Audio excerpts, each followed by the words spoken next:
No swearing, just in case.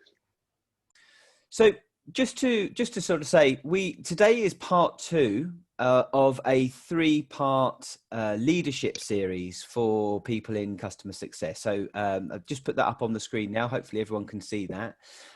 Last month, we ran a session on how to align your organization with a real focus on customer success.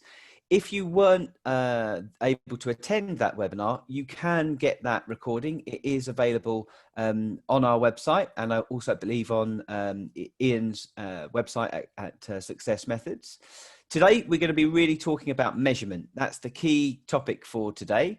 And then if you're interested, next month, on the 27th of October, we're going to be talking about how to really get customer success working as a revenue engine for the business. So it's a 3-part series. It's all free to attend. Part 1 is about aligning. Part 2 is about how to measure. And then part 3 is about pulling it all together and then really ramping it up and starting to push forward and make some money from it all. So I'm just going to do some quick introductions. Ian, I'm going to hand over to you just to introduce yourself, if that's okay. Hi everybody. Ian Robson, Director at Success Methods. So I run a consulting and customer training, customer coaching company after probably about a 20-year career in various customer success related roles, most recently as Chief Customer Officer at Fuse Universal. Together with Matt, we've been working for the last couple of years to really put back, if we can, into this customer success profession by sharing what we've learned and what we've observed over the course of our careers. So hopefully that's a good intro to me. If you want any more, it's all out there on LinkedIn. Excellent, thanks, Ian. Matt, would you be kind enough to just quick intro for yourself as well? Yeah, of course, Rob. So much like Ian, I've spent a number of years, about 12 years in customer success in various different roles. And for the last couple of years, I've been consulting and training within Success Methods. Really looking forward to today's webinar and really looking forward to some great questions from everyone. Fantastic, excellent. And for those that missed the very start, my name is Rob Forsyth. I've been working in recruitment and executive search for about 15 years, something like that. And we recruit for a lot of SaaS-based companies, particularly around sales and customer success. And I work with Gemma. Gemma, just a quick bio on your background and intro, please.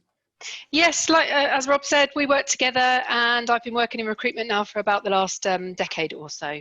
I just wanted to say, actually, I know Rob mentioned that I'll be running the chat today. Please just don't worry about, how ridiculous the question sounds. It's all confidential. Just send them in. It's a chance for you to pick Ian and Matt's brains today. So just don't hold back.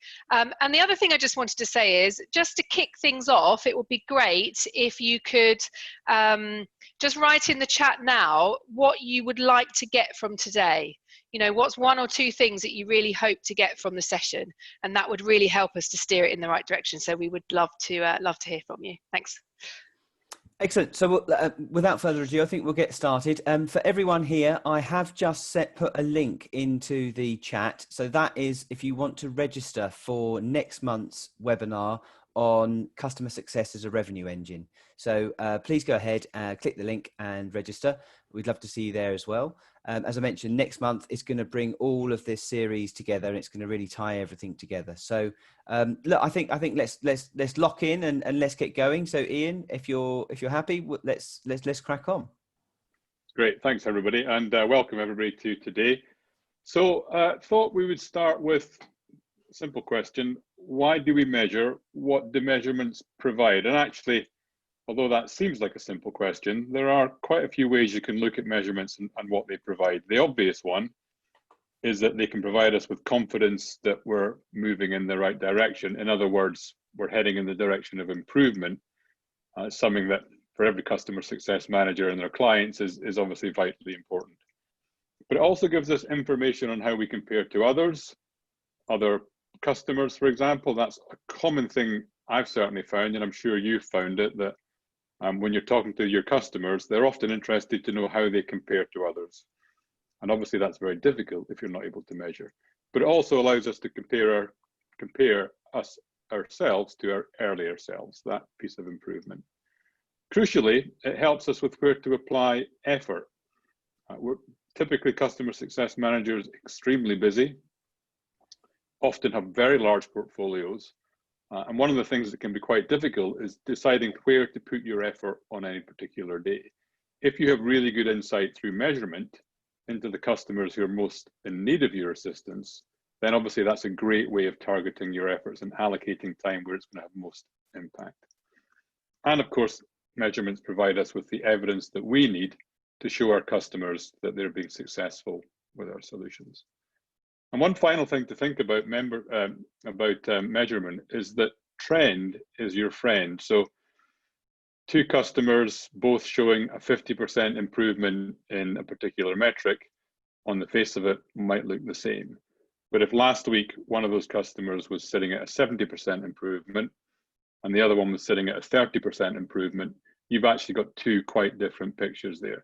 So one of the key things to think about with measurement isn't just to look at today's figures. Obviously, you want to be really thinking about the trend and what that's telling you. So we'll cover all of this in the course of the next hour or so, but this really is the context for measurement. These are the key reasons for me why we would measure. Very briefly, if you've been in our previous webinars, you'll have seen this slide before. I think it's important just to restate that we think of customer success as the definition that you see here. And obviously, if we're going to realize maximum value for our customers, we have to be able to have ways to demonstrate that that value has been delivered. That's measurement. And today, it's going to be about that particular part of measurement. We're going to spend most of our time talking about how we measure the value delivered to our customers. There are lots of other measurements around customer success, and we'll touch on those at the end. But our real thrust will be, how do we actually make sure and measure the value that we deliver to our customers as a result of them using our products or services? So a quick poll, just to take the temperature of the room and just understand a little bit about your perspective on customer success measurement and what you think is probably the most important thing that you can get from measurement in the customer success arena. So Rob's going to put the poll up. What do you believe matters most? Is it being able to measure the activity levels of your team? Is it measuring your company's performance when it comes to retention and churn, or perhaps measuring upsell or net retention? Is it measuring the specific outcomes delivered to your customers? Is it adoption, however that's defined? And I think we talked about that a lot on the last webinar. Or is it customer health? Again, everybody will have a different definition of customer health, but which of those for you is the most important aspect of measurement? Okay, we've got an interesting, almost a three-way tie emerging here, which is fascinating. Yeah, very good. Yeah, it's nearly everyone has voted. I'm just going to leave this poll running for a few more seconds, guys. And just if you haven't voted, just do click one in. It just gives us a real guide as to how we're all thinking. Okay, Ian, are you happy if I close that poll now and I share the results? Yeah, that's great. That's really interesting. Yeah. So there you So can I think see. what's fascinating. Oh, sorry, Rob. No, you go ahead, Ian. Go on. I'm jumping in. I think what's great about that is the three most popular are all customer focused, which is very much in keeping with the spirit of this webinar, that it's really important that we can measure the success of our customers, which is great. So I think we can move on, unless you had something you wanted to say about that, Rob, and move on to. The only thing I like about it is nobody voted for measuring the activity of the team, which I think is very good, because that one is often there's some poor leadership sometimes. But there we go. That's great. Yeah, excellent. Okay. Let me just get rid of that poll that's popped up. So what do we then measure? What are the kinds of outcomes that we would measure in order to be able to deliver value for our customers? I'm going to work my way up through kind of a hierarchy of outcomes. So one of the things you might measure is actually our users logging in successfully to the platform. are they able to do things on the platform? So if you're HubSpot, are they able to successfully create a marketing plan? And can we see that because we can measure marketing plans being created? If you're a learning management system, can we measure that users are actually taking the training that we're targeting at them? If we provide software to help organizations improve the quality of their software, can we measure that they're reducing the defect rates in their software over time? So this is the kind of thing we'd want to measure that starts to really be delivering value to our customer. Those first three, there may or may not be value. You might be successfully creating marketing plans that don't work, for example. So that might not be enough of a measurement for HubSpot to really show value. But if you're an application security software provider and you can show that defect rates are going down, that's a genuine measurement of real value for the customer. That obviously gets even better if you can start measuring things that are related to revenue. So if you can measure organizations closing, on average, larger opportunity values as a result of using your software, you're measuring a real improvement. And ultimately, we might want to get all the way to the nirvana of being able to manage, let's say, measure, let's say, an increase in sales revenue. So if you can do that on your platform, or you can do that in partnership with your customer, you're in a great place, because at this point, you're able to actually start talking about a return on investment because you're measuring some real financial outcomes. So these, as you'll see, kind of get more important as you move through the list. But it's important that you can understand, or it's important that rather that you can measure all of these, because each of them helps contribute to that ultimate delivery of ROI. And we do this because, and some of you, again, will have seen this before, so apologies, but it's showing it in a slightly different context here. We want to measure all those levels because, unlike in sales where we have a funnel and we expect to lose customers as they move along their journey with us, in customer success, we prefer to think more of having a pipe. And actually, we want to take all of our customers, all of their users, for example, with us at every step of the way. So when we onboard, we want to make sure we touch 100% of the users with our onboarding. We want that to translate into 100% of our users being present on the platform. So we need an effective measurement to tell us that actually we do have that appropriate high level of presence that represents the best outcome we can get. We then want 100% of those users to be actively and correctly engaging with the use cases that our platform provides. So again, we need proper measurements, the right kind of measurements, so that we can see that we've got the right levels of engagement.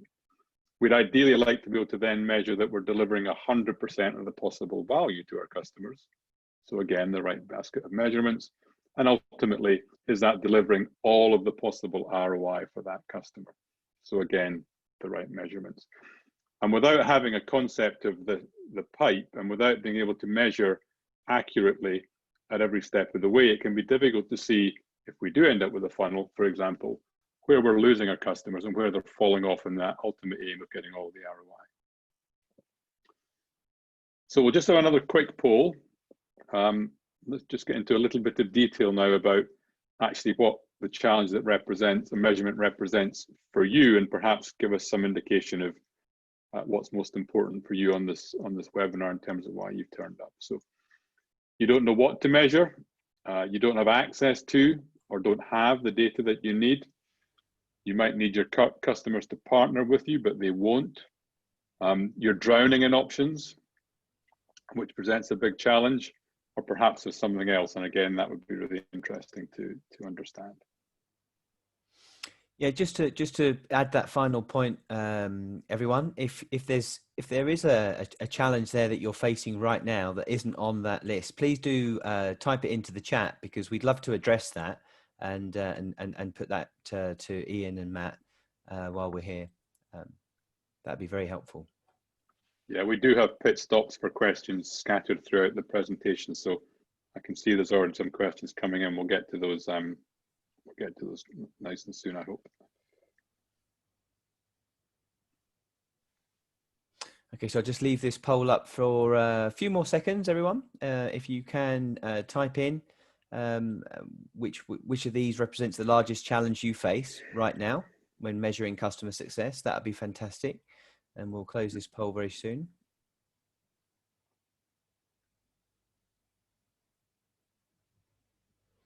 Some interesting results coming through. Okay, I'm going to close the poll. Ian, you happy with that? Yeah, that's another fascinating poll. We're missing a few responses, but that's another fascinating poll.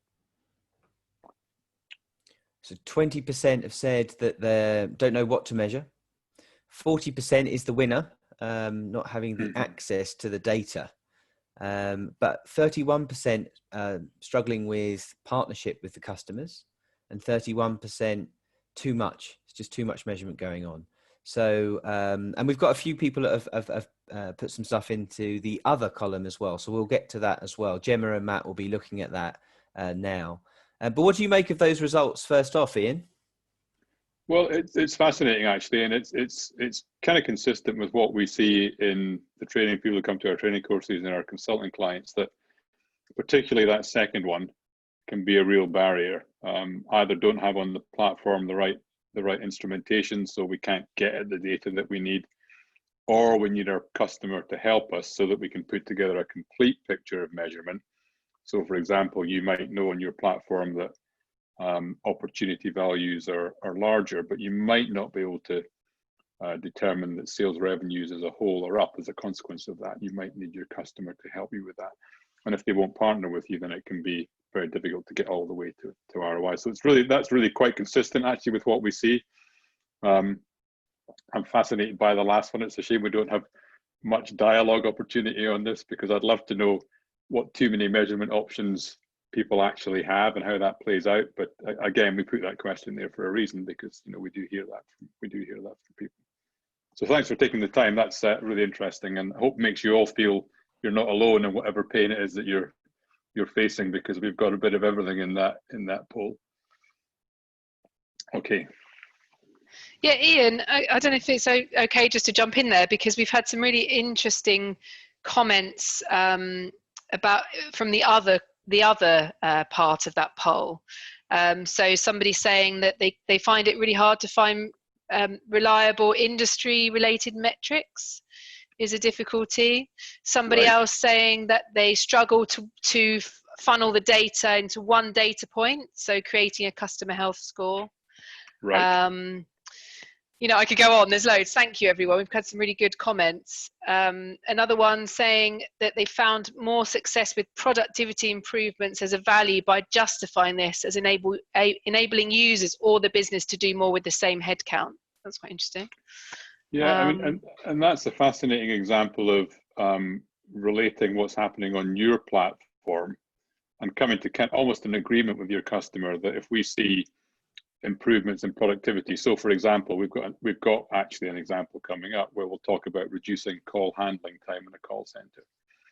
Now, in theory, that should translate to some business benefit. That might be that people take they require less staff to handle the same volume of calls, or they can allow staff to spend their time doing a bit of extra training so the call quality goes up, which might be showed up in NPS. So depending upon how the customer wants to use that productivity, you'll get potentially a different influence or a different ultimate business result. And there's a great conversation to be had with your customer there, I think, about, well, we're going to be able to demonstrate to you that we're improving productivity. How are you going to use that productivity? And will you partner with us and share the data that you've got that helps us understand whether or not we're seeing those improvements that we'd hope to get as a consequence of improved productivity? So I think that's a great point. And a really important one for customer success managers to understand. You can't always get to the ROI without your customers' help. Often you'll need them to partner with you on that final step. Yeah, somebody else saying the biggest challenge they have is helping, exactly as you just said, helping the customer to do something with the value that you've captured and that you're able to tell them. How do you get them across to the next step, really? So it's all really interesting.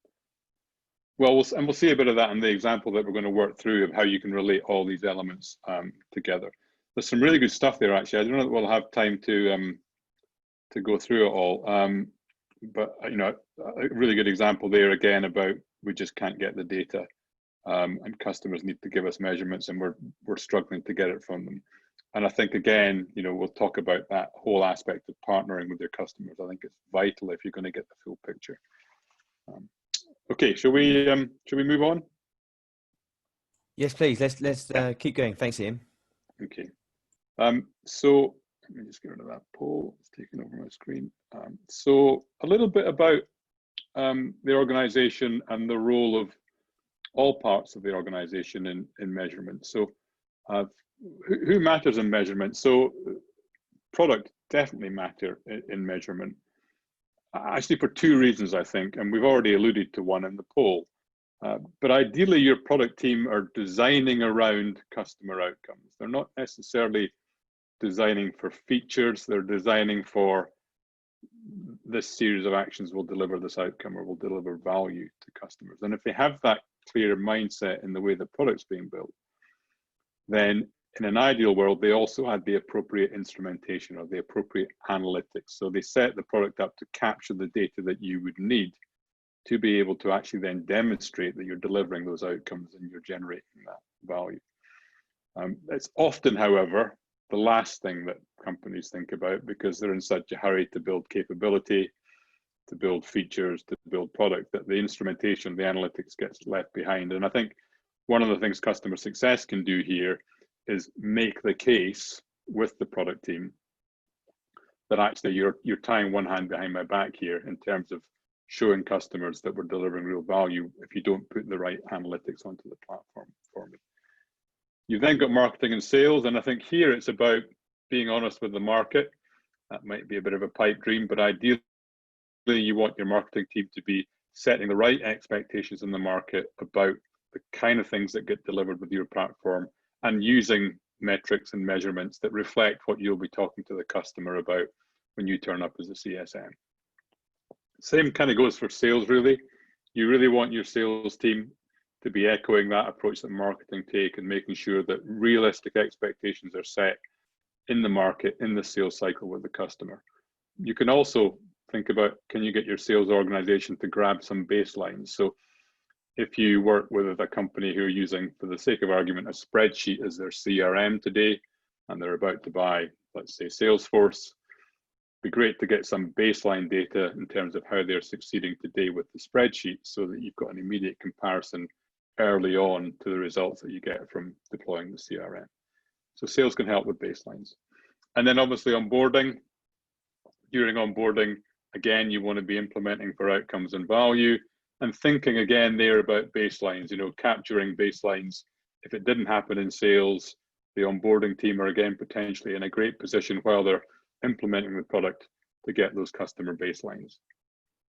And then finally, customer success. So if all that's happened, you're hopefully then in a great position to ascend the mountain and over a period of time, deliver more and more value to your customer, working off an agreed set of well-baselined metrics that are clearly reflected in what the product, clearly reflecting what it is that the product delivers. So everybody really, I think, on this page has a role to play in measurement. It's not just for customer success to come along at the end and try and fit this into the scenario with the customer the first time they start hearing about the appropriate measurements. And of course, if this does happen in the way that we're talking about here, what you should then have is a customer success team who are readily able to generate excellent references and case studies to feed back into marketing and sales, which is why having them work in this way with you and understand the ultimate objective can be so powerful in the longer term. So when would you talk measurement in customer success? So this slide's actually talking a bit about onboarding. So we define onboarding as one of two things. The sale completes, and then either the onboarding is the period between the sales completing and you going live, or in some companies, it's the period up to the delivery of first value. So it may be about building presence in our parlance, but also then about making sure that the customer has the right levels of engagement.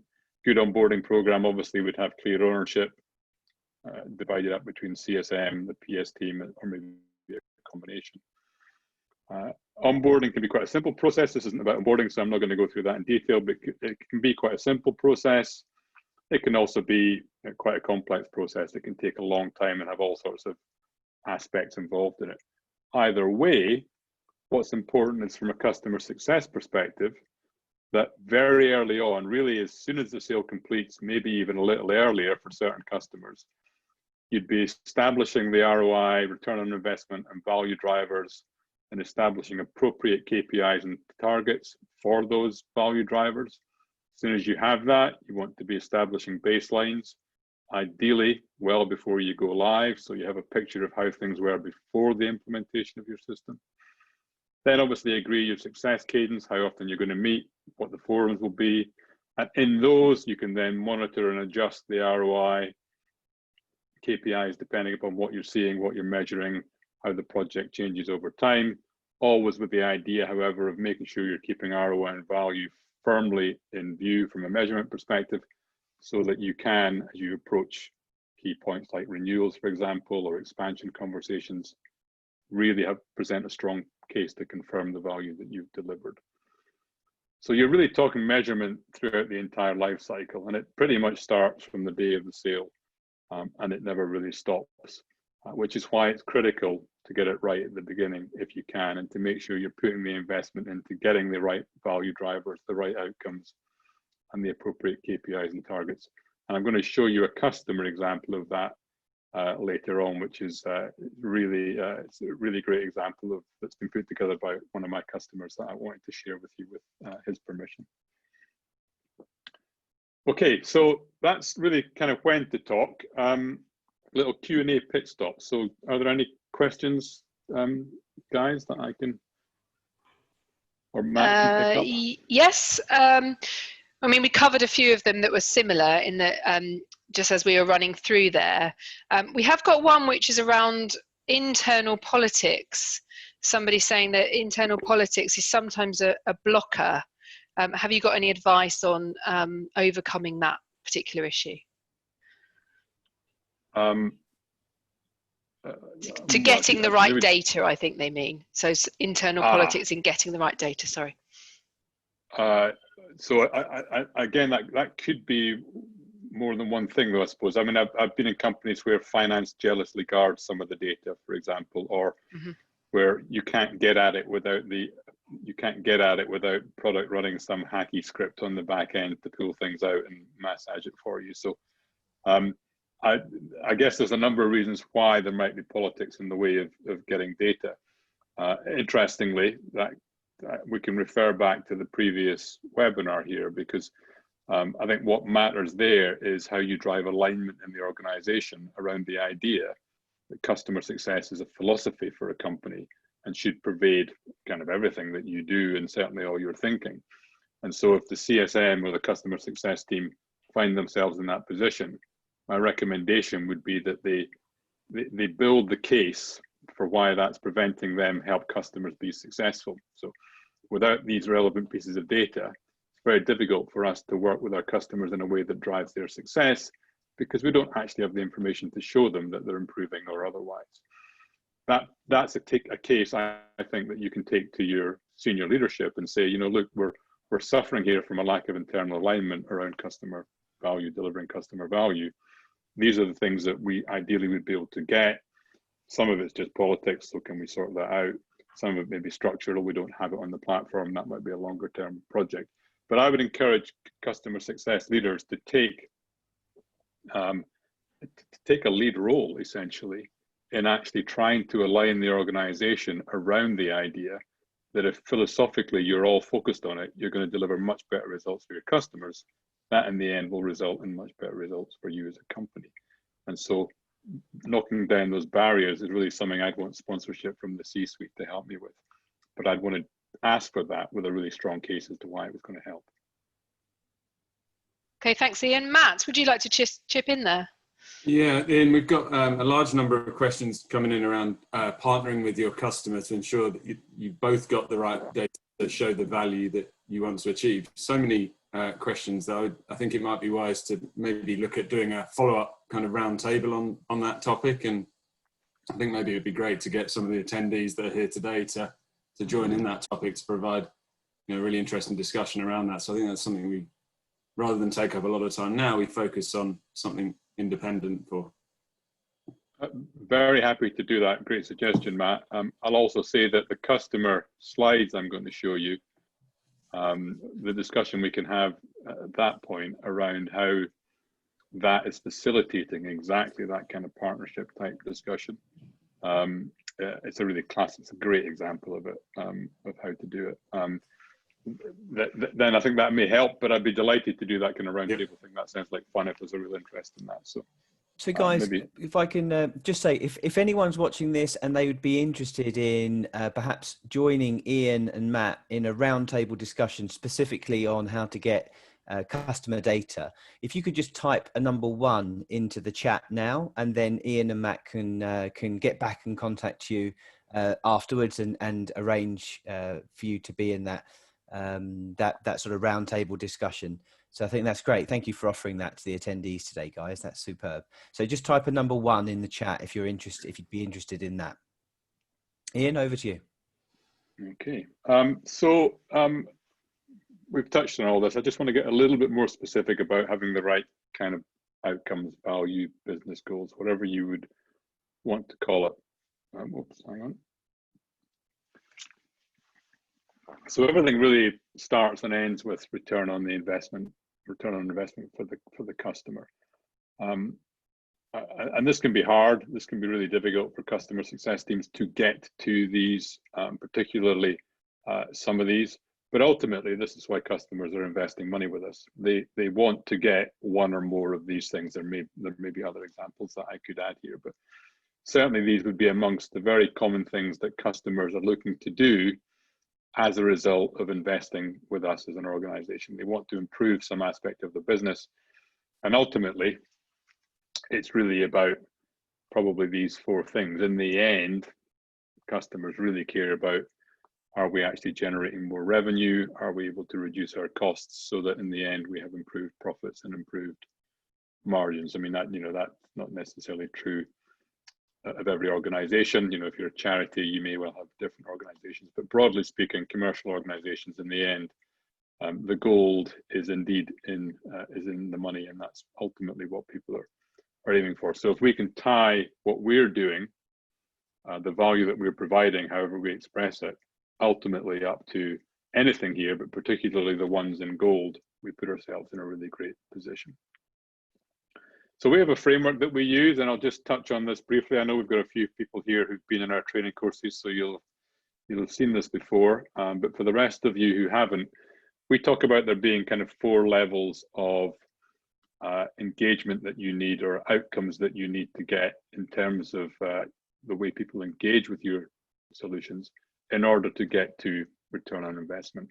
And as you move up this hierarchy, you get greater and greater confidence that you're actually delivering value to your customers.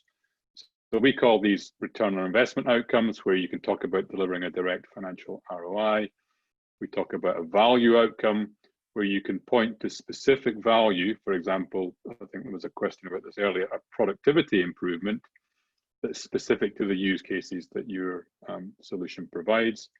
You can talk about an engagement outcome, where we're talking about being able to see that people are actually correctly engaging with the platform. So creating marketing plans would be an example of that.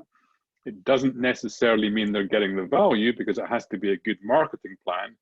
So we need another way to measure the value, but you're not getting the value if you're not actually seeing the engagement. So without actually creating the marketing plan in the first place, you can't know whether you can't possibly ever get any value from it.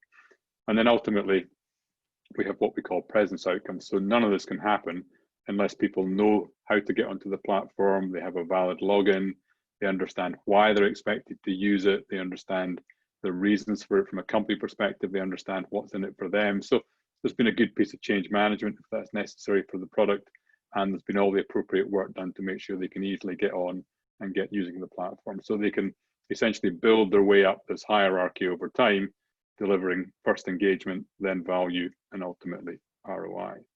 So what does that look like in a specific example? Let's talk about a contact center where our ROI might be to specifically reduce call center costs. So we've agreed with the customer in this particular case that they will share with us the cost of running the call center from a staffing perspective. So if we can improve those costs or reduce those costs, we're able to deliver an ROI to the customer. Now, to do that, we need to deliver our specific value, and the things that this solution provides a customer with is the capabilities to decrease the average handle time of calls. So by using this solution, the customer should over time be able to basically process calls quicker. It also should help to reduce the training budget associated with the call center, and it should also increase the agent on-call effectiveness, perhaps leading to fewer calls being required for each case to close it out, for example. So all three of these things together, if we're able to deliver them, should have the net result of reducing the overall call center costs. So we're spending less time on calls, so our staffing costs are lower, and we're reducing the training budget, so our training costs are lower. So we reduce the call center costs.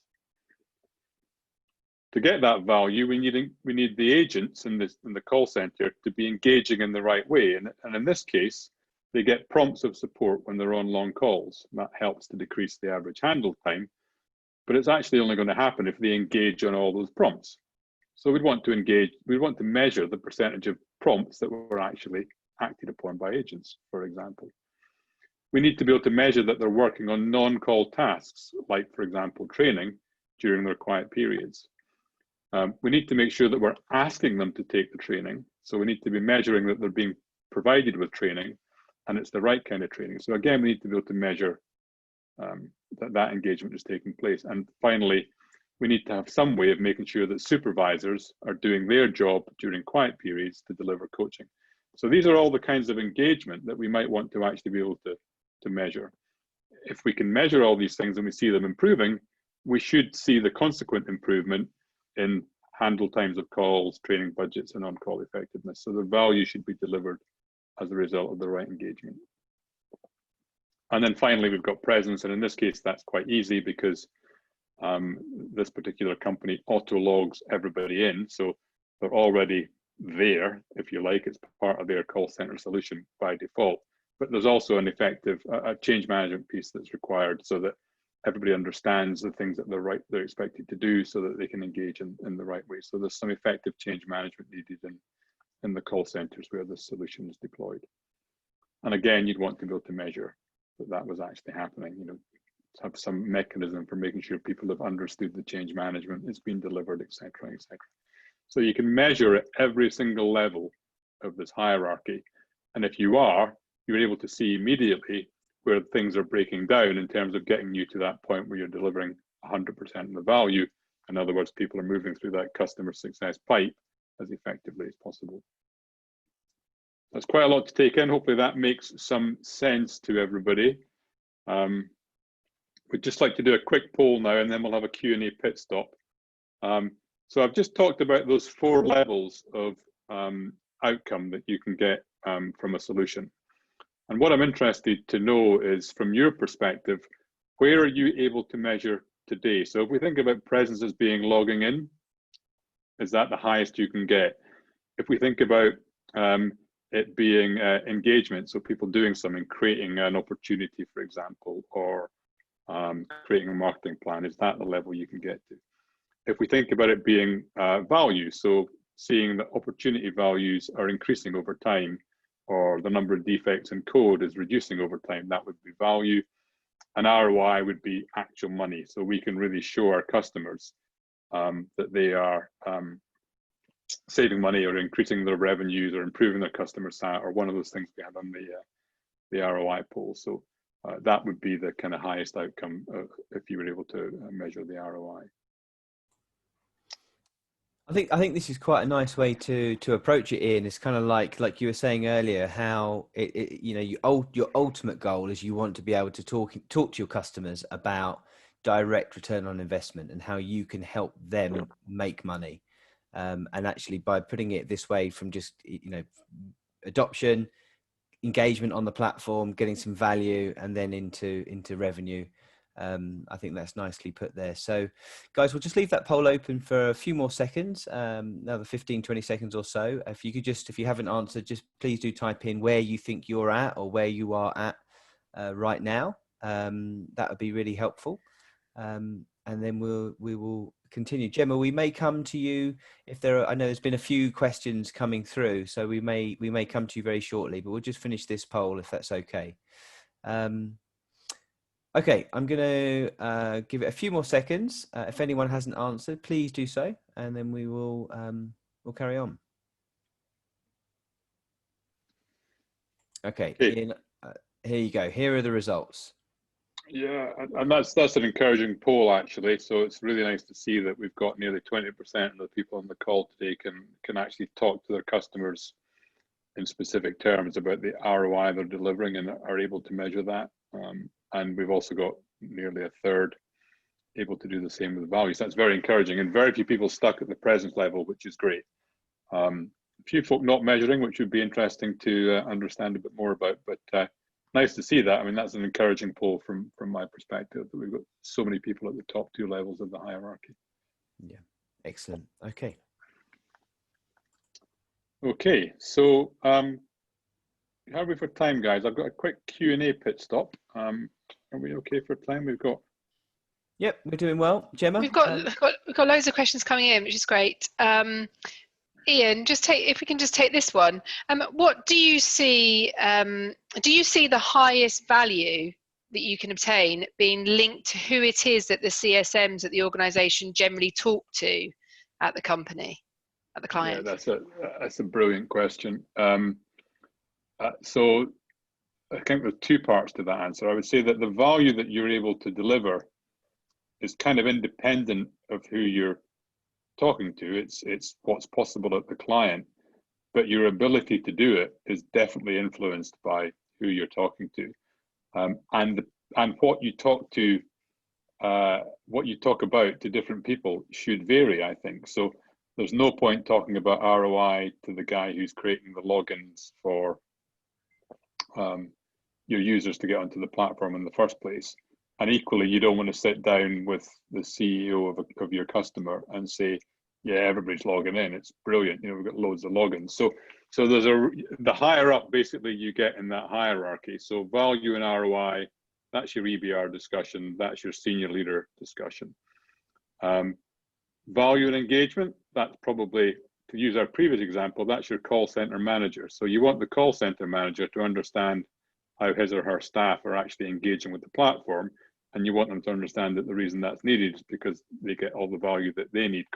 So the things they're measured on, which will be things like average handle times, are going to improve if they get the right engagement. So the sweet spot for the call center manager is probably value and engagement, whereas the sweet spot for the senior leader who's looking over the entire organization is value and ROI. We've delivered this ROI by delivering all this value in terms of improved call center costs, etc. So it depends on who you're talking to. Where it can become an issue is if you need something to happen that isn't happening in order for you to deliver value, because what's happening on the ground, for example, at the manager level, is not sufficiently informed by the big picture, and so they're doing something that's quite narrow and focused on their own needs. You might need to have that senior relationship so that you can get sponsorship down the organization to get the things that you need to change, or the things that you need to happen to actually happen. So you can definitely, your ability to deliver value is definitely influenced by your network and who you're talking to. What you talk about should be influenced by the level you're talking at in the organization too. But ultimately, I think, you know, for any given company, there's a maximum value you can deliver, and that should be independent of your relationships. It's just delivering it is going to be, you know, affected by the relationships. That makes sense. Hopefully it does. It's a bit of a mouthful. It does. Yeah. Thanks, Ian. It's really interesting. What are your thoughts on EBR rather than QBR? Just a stylistic thing. I prefer EBR because I'd be depending upon the customer base. Let's say I've got, as a CSM, I've got 5 customers. One of them is worth £1 million. 2 of them are worth £250,000, and 2 of them are worth 100 grand. Let's say. I might want to meet with the £1 million quid customer every 3 months. So that would be a QBR. But if I call it an EBR, I can have the same meeting every 6 months with the 250k customers, and I can have it annually with 100k customers. So I like executive business review because it doesn't set an expectation about frequency if you call it EBR. it also sets an expectation of level. So this is an executive business review. So no, I won't be having it with you, Mr. Call Center Manager. I want to have it with the woman who's running the organization, the CEO. So, you know, so that's basically the expectation setting bit of EBR. So for both of those reasons, I would call it an EBR rather than a QBR. You can still do it quarterly, but if you want to do it 6 monthly, that's great. It's an EBR, happens every 6 months. Great, thanks, Ian. Do we want to take any more, or we should probably? I'm just thinking of time. Sorry to jump in, guys. It's 1:45. So, Ian, if we could maybe move on, and then what we might do is just run another Q&A session at the end. Yeah, I shall rattle on. So, just briefly, and this is fairly basic stuff, but I just wanted to talk quickly about measurement framework. So, kind of 4 aspects to this. First thing is really to define the metrics, and that's influenced by 2 things. It's influenced by what it is that your product is aiming to actually achieve in the industry that it's part of, or the customers that you sell to. So that's really going to be the constraints that help define your metrics, what you do and who you do it for. And that needs to be done. That's kind of independent of customers. The first thing you do with your customers, then agree the metrics that you'll use to measure the success of your relationship with that customer. No 2 customers are exactly the same in what they want to achieve with your solution. And so it's likely that you'll pick from the possible set of measurements that would cover all the things that they can get from your platform, and focus in, initially at least, just on those that matter to them currently in terms of the first part of your relationship or the next part of your relationship. So you'd agree your metrics. You'd obviously then baseline them as quickly as you can, and then you just get into a cycle of measuring the metrics. So a very simple framework from our perspective: define them, agree them, baseline them, and then get into your cycle of measurement, and over time hopefully show that you're improving, and if not, understanding from the measurements that are going in the wrong direction what's happening to prevent that improvement, fix it, and hopefully then see the results in improving measurements. I want to touch a minute on baselines, because I throw that word around and I assume everybody knows what it means, but somebody said to me a couple of weeks ago that they weren't 100% sure how to set a baseline. So just very quickly, thinking about it from a personal perspective, so anybody who takes part in sports would understand that if you want to become a hurdler and you take up the sport of hurdling, the first time you run 110 meters hurdle, that speed, that time, that's your baseline. That's the starting point, basically, that's going to define how well or how much improvement you make over a period of time. So after a period of training, you run it again, you've improved by 0.1 of a second. You'd only know that because you took the initial baseline measurement.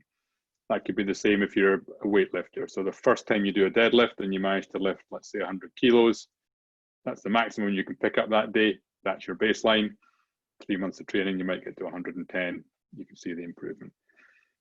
Similarly with health, things like blood pressure, cholesterol. If you've got a blood pressure problem, the first time you take the measurement, that's your baseline. So in terms of customers, we've probably got 2 types of results we care about, what I would call operational results. So for example, the average call handling time is an operational result. That's something that happens in the call center. Everybody does calls, and the average call handling time is the result of, if it goes down, as the result of improved operations. And ultimately that would hopefully translate into a business result, which would be, for example, temporary staffing costs. So when you kick off this call center project with a new customer, you would want to sit down with them and say, so if we're going to actually figure out if we're delivering you value over the long term, I need to understand today, as you've said, reducing temporary staff costs is a key objective. We need to know today what they are. So that's our baseline. We can't know if we've improved unless you're willing to share with me that actually today it's £1 million a quarter, let's say. If we've got that information, next quarter, if we're down at 950K, we know we've made progress towards our objective of reducing temporary staffing costs. So baselines are critical. They're pretty simple to get your head around, I think. If you weren't sure before, hopefully that's clarified. I'm going to skip this one, I think, because we are really short on time and it's not that big of a deal. We've talked about it already, but baselining really as early as possible in the sales cycle, at the start of onboarding, during onboarding, at the very latest at go live. And if you have to do it after go live, well, you possibly missed some value that would have accrued in the period since you went live. So basically baseline as early as you can. And if you can, capture what it was like on the old system, capture the go live metrics on your system, and then of course you may periodically re-baseline the in-life metrics on your system just to see, maybe on an annual basis or whatever. But there's probably three ways that you would take a baseline, 3 times that you would baseline. Okay, so we talked about all 6 of these earlier on, the kind of CS outcomes that we might measure. Let's look at an example of that. So let's say our outcome is a user successfully creating a marketing plan. What would make a good measurement for that? Well, something like the number of marketing plans created per user per month would make quite a good metric for that. Why have I constructed it that way rather than just the number of marketing plans? Well, let's say the number of marketing plans this month is 50, and I've got 5 people in the marketing team. Next month it's 45, and I've got 4 people in the marketing team because somebody's left. If you're just looking at the number of marketing plans, it might look like things have got worse because you're doing 5 less. But actually, if you're looking at the number of marketing plans per user per month, you can still see an improvement because you've only got 4 people in the team who are now producing 11 and a bit rather than 5 who are producing 10 each. So you've got to think really carefully about what it is that you want to actually measure in order to construct things that will give you the full picture of what's actually happening here. Whereas number of marketing plans might mislead you into thinking things were getting worse. Number of marketing plans created per user per month shows you that actually your system is improving things, and it's their staffing issue that's causing the reduction in the overall number. So think really carefully about your metrics from that perspective. Another one might be organizations closing on average larger opportunities. And a good example of a metric there might just be to look at the average growth month on month in opportunity revenue. So this month, an average opportunity is 50K. Next month, it's 51K. The month after that, it's 52K. Then it jumps to 55K. Looks like you're improving. There might be seasonal variations that you need to account for. But again, you would account for those seasonal variations maybe by looking year on year rather than month on month. So again, you need to be really careful about how you set these kind of metrics up. Think about it really carefully in terms of what you want to show, what might affect the measurement in a way that would mean that it was less effective or not giving the full picture, so that when you do propose them to your client, you've got something that you know will really reflect your success in helping them and not be too confused by things that are happening in their business that might have an impact, but don't actually measure anything that you're providing. Okay. So I want to just quickly run you through an example now this is from one of my consulting clients, and he showed me this the other day, and I just loved it because I think it really nicely encapsulates everything that we've talked about in this webinar. So how he uses this, he sits down with his client and he says, right, these are the kind of key business outcomes that we deliver, and actually there are more, but he's already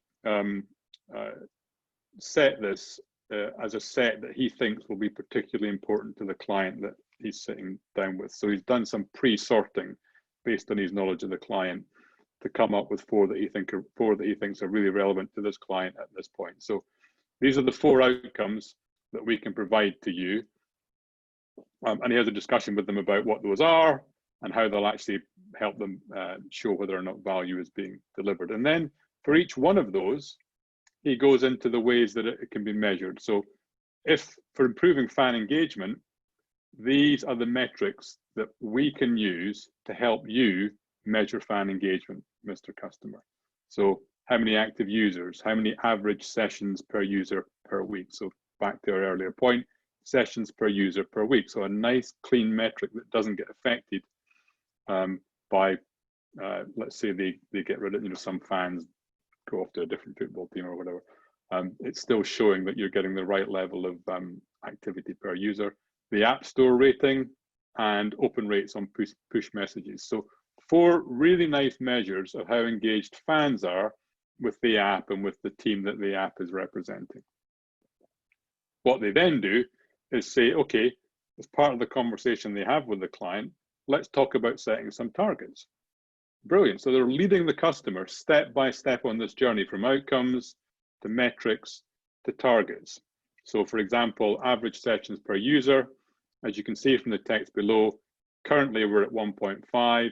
Let's set ourselves a target to increase that by 10% and try and get to 1.65 for the next time that we meet. So this is effectively a QBR type deck or an EBR type deck, setting a target for the next time they get together. So very clear with the client what we should be trying to achieve together on just this one of those 4 outcomes. And they have exactly the same process for all of the outcomes. So by the end of it, the client's been on this brilliant journey across all of the outcomes with really clear metrics, really clear understanding of what the targets are, and finally, all the success criteria and the best practices that they can work with together to actually improve the fan engagement. So we've talked about the outcome, we've talked about how we're measuring it. Here is how we're actually going to work with you to deliver it. So these are all the areas of best practice that this company can work with the client to actually push those numbers up and get the metrics moving in the right direction.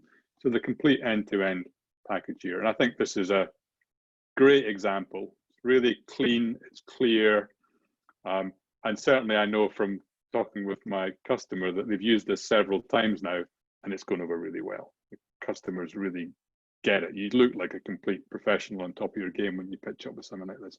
So it's gone over really well. So this is a really nice example, I think, of a customer doing this really well with their customers. So hopefully you found that just quite an interesting and change from my presentation style as well. An interesting kind of perspective into how you can do this. Okay, so one quick final poll, and then we'll just finish off with a couple of slides. And for those of you who can stay on past 2 o'clock, we'll get to the questions. So what's the most important aspect of customer measurement? That the measurement is agreed with the customer, that it can be accurately measured, that it can be easily baselined, or it's going back to that ROI, value, engagement, presence, it's the highest value metric that we can achieve. Which of these is the most important?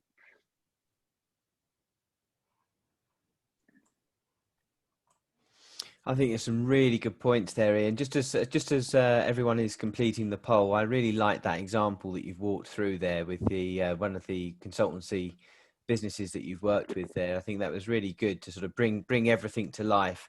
And I really like the point that you just made there about how actually getting this measurement right can make you just look so good at your job and really professional. And I think that's I think that's a real key for CSMs all over, isn't it? And leaders in customer success. That's a really good point there, Ian. So thank you for talking through that example. So we've nearly had everyone vote. If you've got a quick minute or 30 seconds or so, we'll leave this poll open.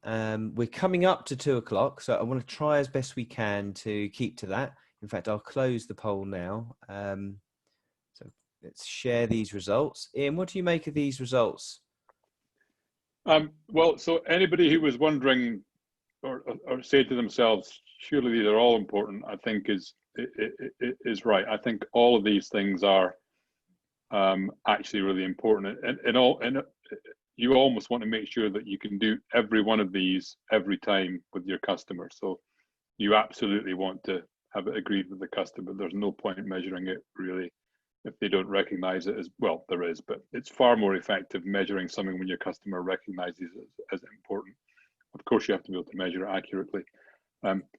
For me, I'm surprised actually by the baseline one, but then maybe that's less important than the others, but it's still critical that you can baseline a number, because it's very hard to show improvement if you can't get a baseline, even if that happens to be just after go live, for example.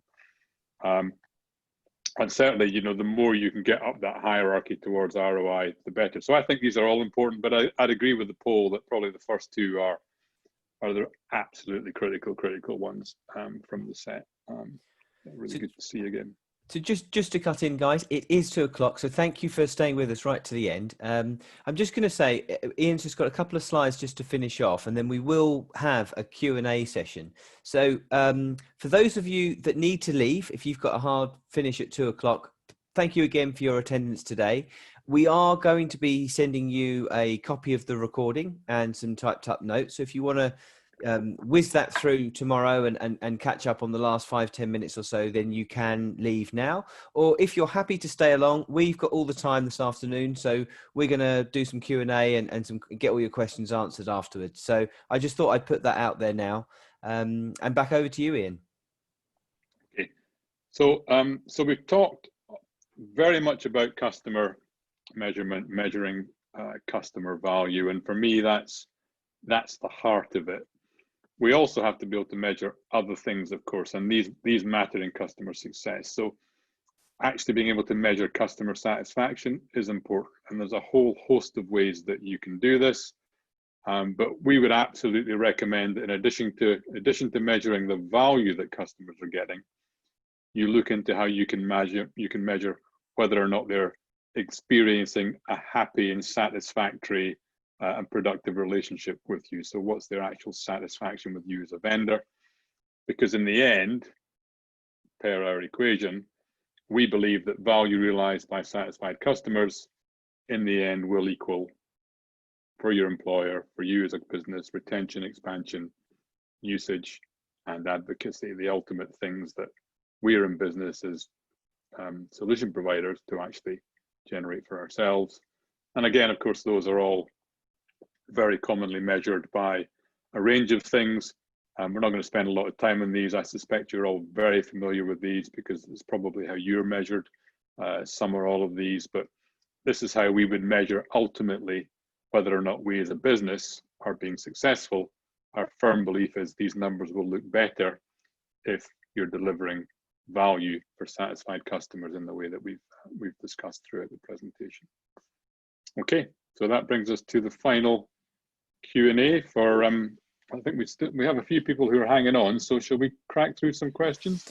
Yeah, absolutely. And just before we go to Gemma, I'm going to hand over to you for some of the questions that have come in just shortly. But I just wanted to take this opportunity, Ian, and Matt, to thank you both for a brilliant presentation today. Really well delivered, and just so much useful information there, and some really thought-provoking stuff as well. So, yeah, just I'm sure all the attendees, everyone looking today, just thank you from all of us.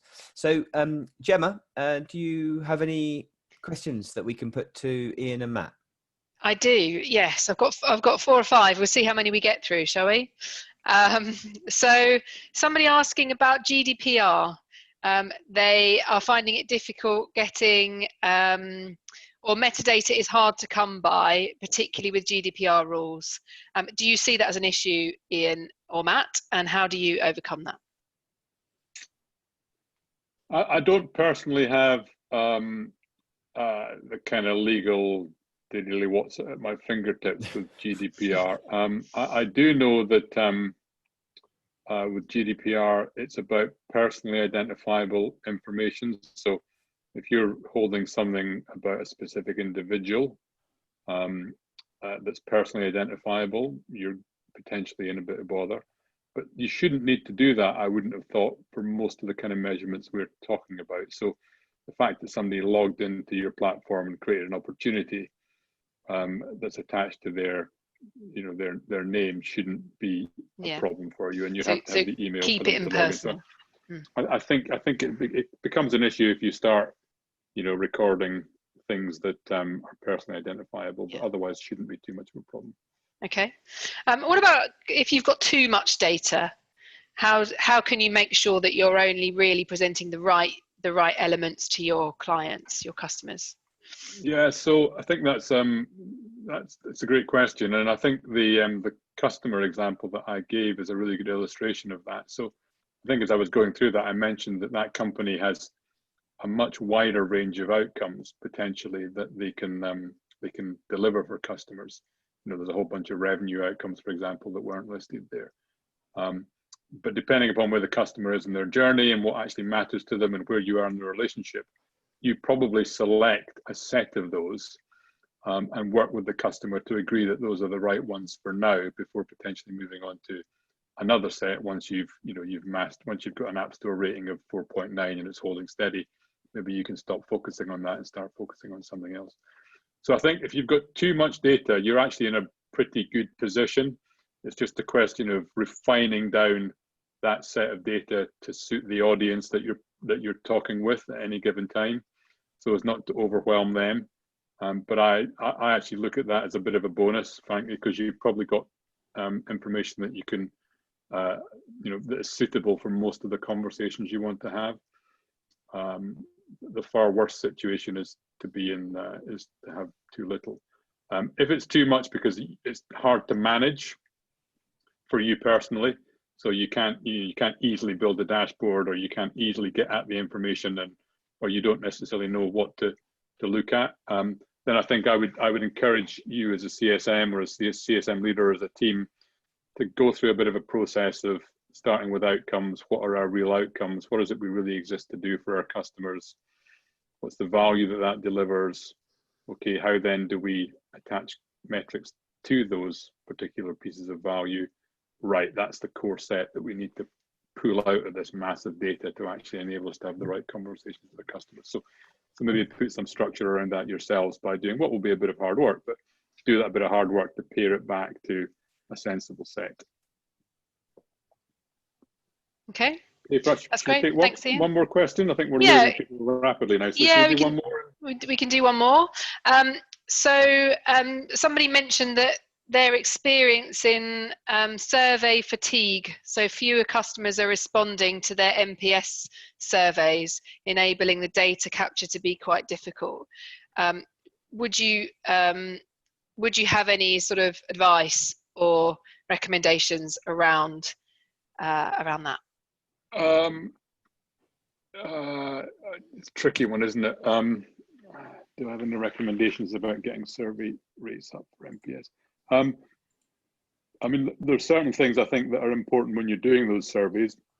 Always following up on passives and detractors. I'd always follow up on them to make sure that people feel like their voice is being heard. If they complain and they hear nothing, they'll probably not respond again. So you've got to treat it as a conversation rather than a data gathering exercise.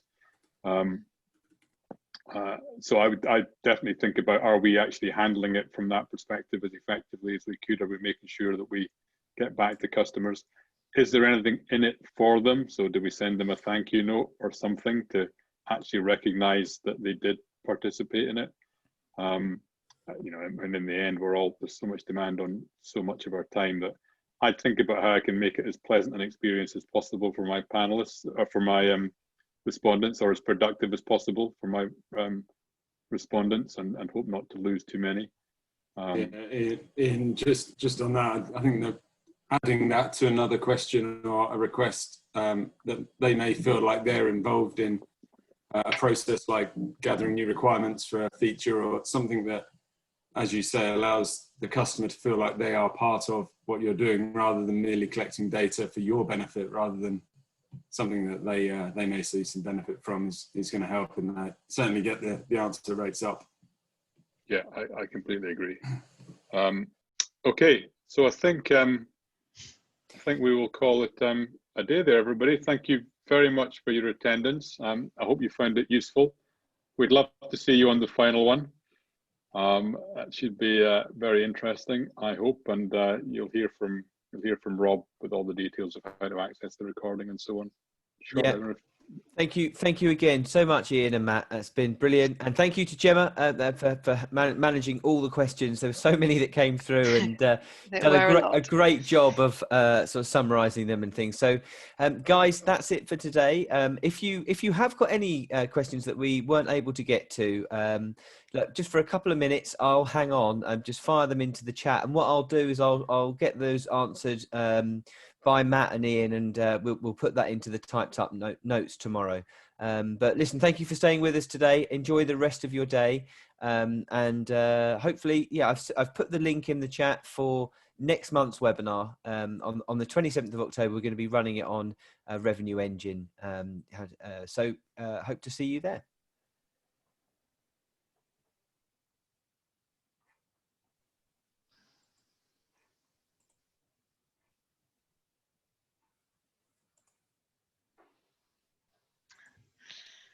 And I think that's just us for now. There we go.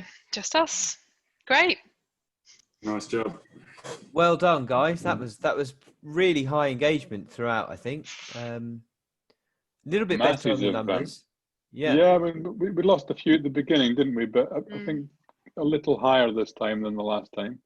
I saw it go up to about 49, which is about 50%. Did you see that as well? It was about 50%. I think I saw. Yeah, that's good.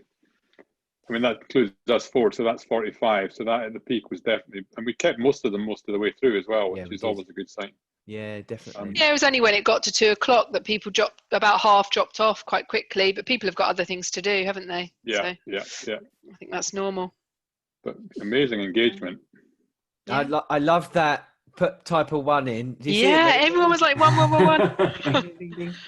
So, so that could be really good for you to follow up on, guys. Obviously, I'll get all of the spreadsheets and fire them your way, and I'll just leave that with you. But I'll just say, I'm just going to stop recording.